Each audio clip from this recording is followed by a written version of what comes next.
Hello, I'm in this lovely little youth hostel in Salisbury, which is not very far from Bath. It's about an hour outside of London. I've never been here before, to this city, and it is gorgeous. It's not very far from Stonehenge. It was about a 30-minute bus ride today, and so we saw a lot of the countryside. There are mustard fields. Who knew mustard would be that beautiful to see growing in a field? It's like, because they have these dark green fields and then they'll have the mustard fields, and so there's these little patchworks of yellow and green everywhere. It's gorgeous. But even this place is beautiful. You'll have to see. It's the car park outside. You can't really see. But I've got this charming little room all to myself. You can say hello.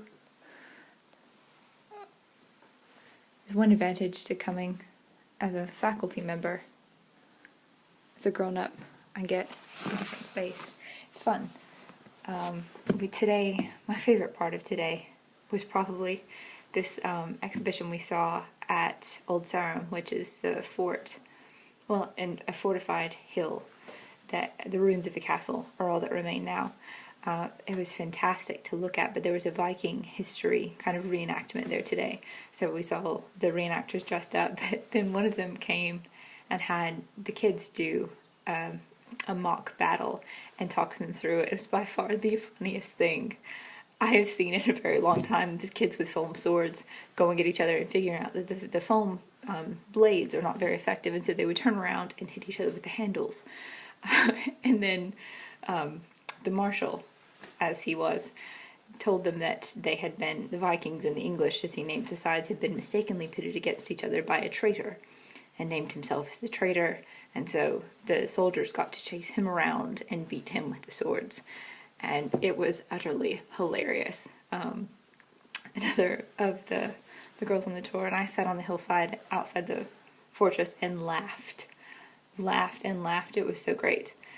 It doesn't sound quite that funny, but you had to be there and be as tired as we were at that point after Stonehenge and dragging our luggage through the tube and the trains and a mile from the train station to our hostel, part of the way uphill.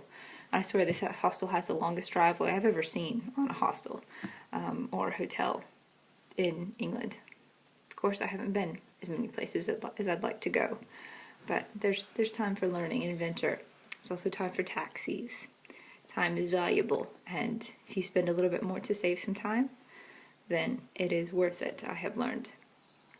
So tomorrow we get to go explore the Salisbury Cathedral, which has the tallest medieval spire in Great Britain. It's the fourth tallest in the world. There are two taller in Italy, I think. One of them is St. Peter's, and then there's another one in Germany, I think. But the cathedral itself is utterly beautiful. We stood on the grounds this evening to make sure we knew where it was, and the river is not far, or one of the rivers in Salisbury is not very far away. Salisbury is an intersection of 5 rivers, as I learned today, and it is a charming and beautiful little town. So I hope you all will enjoy what you get to see of it in pictures, and I will talk to you again hopefully soon.